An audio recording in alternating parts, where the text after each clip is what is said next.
फारसी के बहुत बड़े शायर बेदल, उन्होंने एक मिसरा कहा था जो कि पाकिस्तान की सूरत हाल पे लगता है कि उन्होंने हमारे लिए लिखा था। जब हम आज़ाद हुए और अब तक का सफ़र, उसको उसने 3 लाइनों में बताया है। तो वो क्या है? 3 लफ्ज़ों में बल्कि, शब रफ्त सहर नशुद शब आमद, यानी कि रात गई सुबह नहीं हुई, रात आ गई। हमारी मुल्क की सूरत हाल भी कुछ इसी तरह की है कि हम समझते थे कि हम आज़ाद हो गए हैं और यहाँ पे हम अपने मज़हब, अपने कल्चर और अपनी रवायात के मुताबिक, अपने इस्लामी तमद्दुन के तहत हम अपनी ज़िंदगी गुजारेंगे। एक खुशहाल पाकिस्तान होगा जिसमें कि इंसाफ भी होगा, जिसमें कि लोगों को रोज़गार के मौके भी मिलेंगे और हर तरफ अमन होगा। लोग अपनी प्रॉपर्टी और अपनी जानों को महफूज समझेंगे। एक जमहूरियत पे मबनी हमारा सियासी निज़ाम होगा, एक आइन होगा, एक कानून की हुक्मरानी होगी और इस तरह से हम जो दुनिया के मुख्तलिफ ममालिक हैं उसमें अपनी एक शनाख्त बनाएंगे। लेकिन बदकिस्मती से पहले तारीख़ 1947 से तो हम नहीं शुरू करते, लेकिन मुख्तसरन मैं ये ज़रूर कहूँगा कि कौमें अपनी गलतियों से सीखती हैं, वो अपनी की हुई गलतियों को करेक्ट करती हैं, दुरुस्त करती हैं, ताकि वो गलतियां जिन्होंने कि हमें नुकसान पहुंचाया है उसका तदारुक हो सके और आइंदा हम वो गलतियां ना करें। लेकिन बदकिस्मती से जब 1971 में इलेक्शंस हुए तो 1971 के इलेक्शन का, हम छोटे थे उस वक्त, हमें इतना ज़रूर याद है और थोड़ी बहुत तारीख पढ़ी है कि जो वो इलेक्शन हुआ तो उसका जो बुनियादी तनाज़ा था कि जो ज़्यादा मैंडेट जिसको पाकिस्तान के अवाम ने दिया था उनको हुकूमत नहीं दी गई और वो इस मगरबी पाकिस्तान में कुछ सियासी पार्टियां थीं जो कि आज भी हाउस में बैठी हुई हैं, वो उन्होंने सहूलतकारी की और वो मैंडेट जो कि पाकिस्तान के अवाम मेजॉरिटी ने दिया था वो उनको नहीं मिला। नतीजतन मुल्क 2 लख्त हो गया। इमेजिन, आप सोचें कि इससे बड़ी बदकिस्मती क्या हो सकती है कि एक रायशुमारी हो, इलेक्शन हो, उसमें एक पार्टी मेजॉरिटी लेती है, हम उनको डिनाई करते हैं उनका हक, यानी कि पाकिस्तान के अवाम को डिनाई करते हैं, क्योंकि नुमाइंदे तो चुने हुए होते हैं पाकिस्तान के अवाम की वजह से। मुल्क 2 नीम हो गया। हमारे लगता है कि सर पर जू तक नहीं रहेंगी और हमने मुसलसल मुतनाज़ा उसके बाद इतनी बड़ी गलती और इतनी बड़ी कीमत अदा करने के बाद भी हमने अपने इलेक्शंस को साफ और शफाफ तरीके से नहीं करा सके। उसकी लेटेस्ट एग्जांपल पिछले साल 8 फरवरी का इलेक्शन था, जिसको कि अभी कुछ ही दिन हुए, 1 साल पूरा हो गया। पहले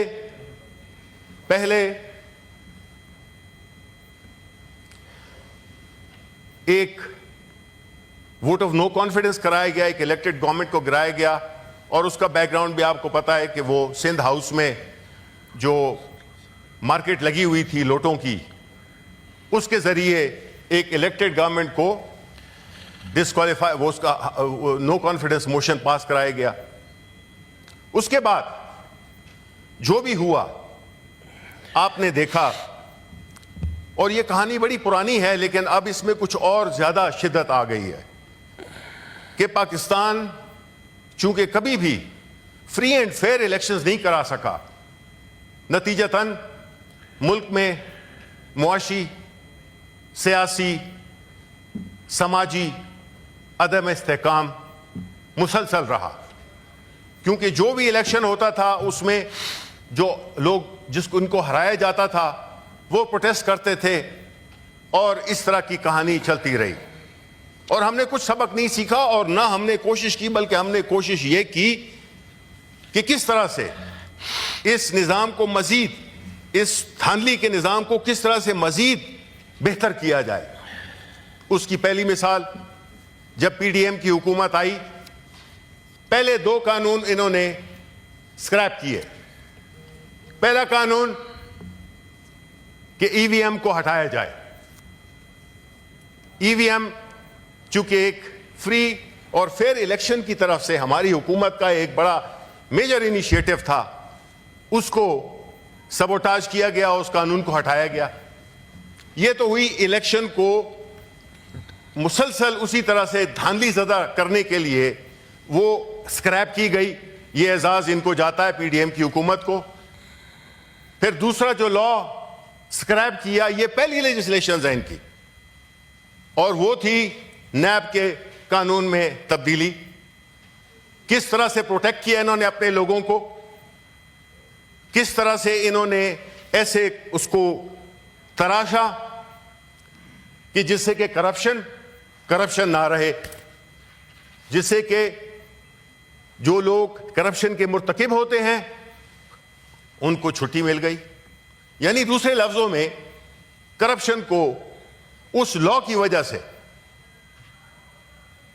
उसको में तब्दीलियां की गई। अब देखें, बात यह है कि आप किस नीयत से काम करते हैं और किन लोगों के लिए आप काम करते हैं। आपने वो कवानीन अपने लिए बनाए, आपके लीडर्स थे, पीएमएलएन और पीपल्स पार्टी के लीडरशिप पे करप्शन के सीरियस चार्जेस थे, जो कि इन्होंने अब एक दूसरे पे बनाए थे। हमने नहीं बनाए थे, इन्होंने एक दूसरे पे बनाए। और जब बात आई इक्तिदार की, उसमें ये दोनों शामिल हो गए, भाई भाई बन गए। पहले एक दूसरे की जो भी बातें करते थे वो तो जो करते थे, आज भाई भाई बैठे हुए हैं। लेकिन बात यह है, बहन कौन है भाई? नहीं, हम पार्टी लीडरशिप की बात कर रहे हैं।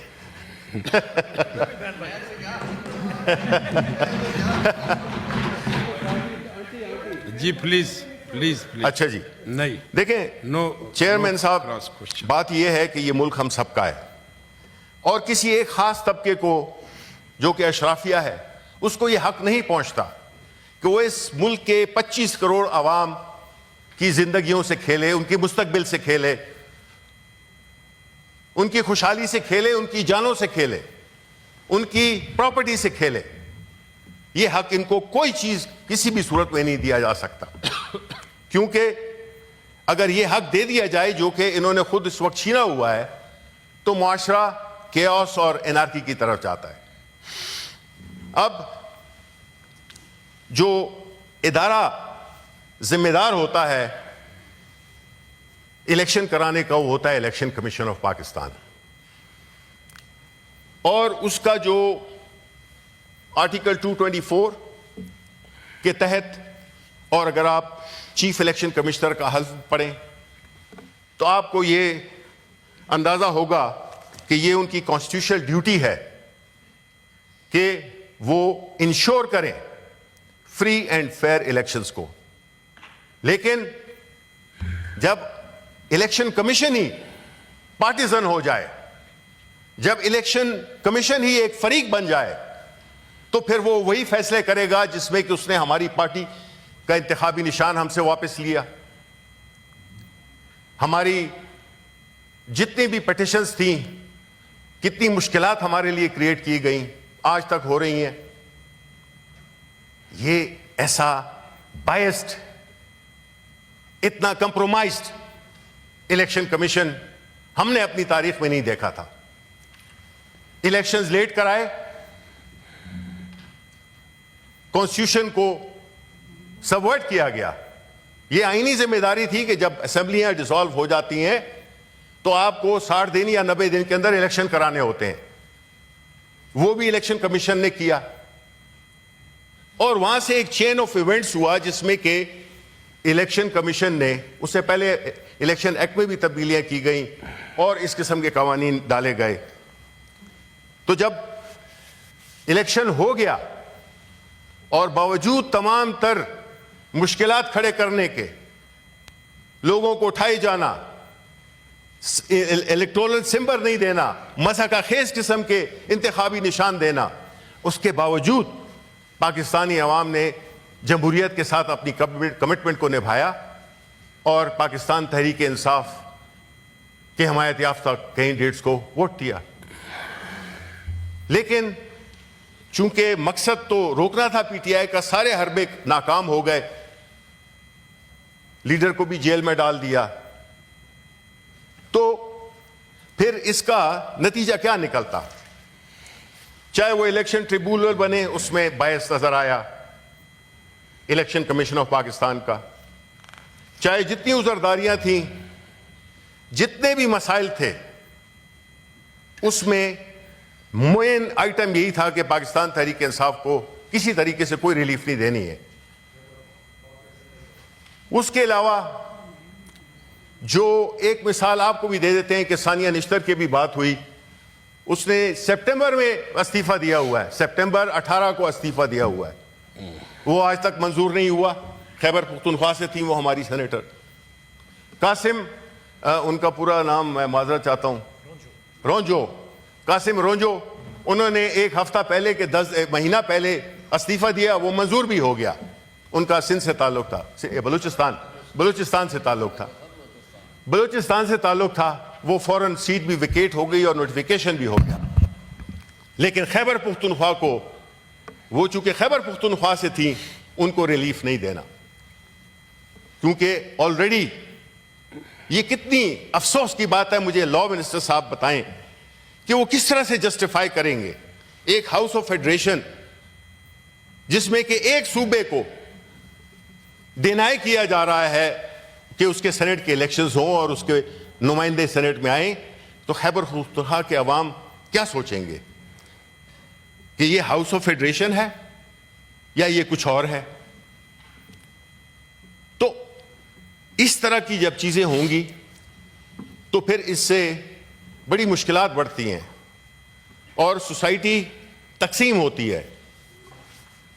हम ये समझते हैं कि एक तो नमाज का भी टाइम है, अगर आप असर का नमाज भी निकल रहे, काफी जी नमाज का भी टाइम है जी जी, और बाकी मेंबरान ने भी बात करनी है बड़ी, नहीं थोड़ा सा नहीं देखें चेयरमैन साहब, जो बात हुई है हमारी वही कि उसमें आपने कहा 45 मिनट 1 घंटा बात करें, ये आपने कहा था कि नहीं? तो ये मजाकन थी वो सर, इस तरह की उस पे मजाकन बातें नहीं होती हैं। मैं इंपॉर्टेंट इश्यूज रेस कर रहा हूं कि देखें सर, बात ये होती है कि जब इलेक्शंस फ्री एंड फेयर नहीं हो तो गैर नुमाइंदा लोग ऐवानों में बैठे होते हैं, उनकी वो मॉरल हैसियत नहीं होती, उनके पास वो अखलाकी जवाज नहीं होता कि वो हुकूमत कर सकें। वो ऐसे कवानीन बनाएंगे जिससे कि अवाम का कोई ताल्लुक नहीं है, वो सिर्फ अपनी पावर को कंसोलिडेट करने के लिए कवानीन करेंगे। उसमें जिस तरह कि आपने देखा कि जो लॉज पास हुए जिसमें कि peaceful assembly and public order act को ले लें, 26वीं तरमीम को ले लें, फिर पीका के लॉज को देख लें, यानी ये कवानीन बुनियादी तौर पे अवाम के लिए नहीं है। ये हुकूमत को वो आईनी पावर्स देना जिसको कि आईन का लिबादा दे दिया जाता है और हम उसके नताइज हम देख रहे हैं। तो जो भी जड़ है इस सारे मसाइल की वो ये है कि इस मुल्क में कभी फ्री एंड फेयर इलेक्शंस नहीं हुए। जिस दिन आप हमारे हमसाए मुल्कों को देख लें, उधर कभी भी ये इस किस्म की पॉलिटिकल स्टेबिलिटी आई है, हमसे 4 गुना तादाद में ज्यादा है, वो हमसे बहुत बड़ा इलाका है, हर किस्म का मजहब, हर किस्म की कौमियतें वहां पे हैं। क्यों नहीं हुआ? क्यों वो तरक्की कर रहे हैं? क्यों हम आज जवाल पजीर हैं? क्यों हमारे लोग मुल्क छोड़ के जा रहे हैं? अगर आप देखें आज का अखबार, ये मेरी बात नहीं है, नैब के चेयरमैन लेफ्टिनेंट जनरल रिटायर्ड नजीर भट्ट का बयान है। उन्होंने लिखा है कि पाकिस्तान से 25,000 लोग, फ्लाइट ऑफ कैपिटल, 25,000 लोग दूसरे मुल्कों में शहरियत लेने के लिए यहां से चले गए हैं, बायर और इन्वेस्टमेंट। अब 25,000 अगर $1,00,000 भी, बिकॉज नेशनलिटी आपको कोई ये $1,00,000 में नहीं मिलती है, लेकिन $1,00,000 भी लगा लें तो ये $40 अरब बनते हैं जनाब चेयरमैन, जो मुल्क छोड़ चुका है। इसके साथ साथ ब्रेन ड्रेन भी हुआ है इसमें। यही उन्हीं के खिताब से, उन्हीं से ये मैं वो करता हूं कि जब ये मुल्क लोग छोड़ के जा रहे हैं तो क्यों छोड़ के जा रहे हैं? अगर यहां पे दूध और शहद की नहरें बह रही हैं तो क्यों लोग जा रहे हैं? वो लोग जो कि नेशनलिटीज लेने के लिए बाहर जा रहे हैं। फिर एक और जो हकीकी पाकिस्तान है गुरबा का, उन नौजवानों का जो इस मुल्क में अपने मुस्तकबिल नहीं देख रहे, वो बेचारे कश्तियों में डूब जाते हैं। ये कौन अपने मुल्क को छोड़ना चाहेगा चेयरमैन साहब?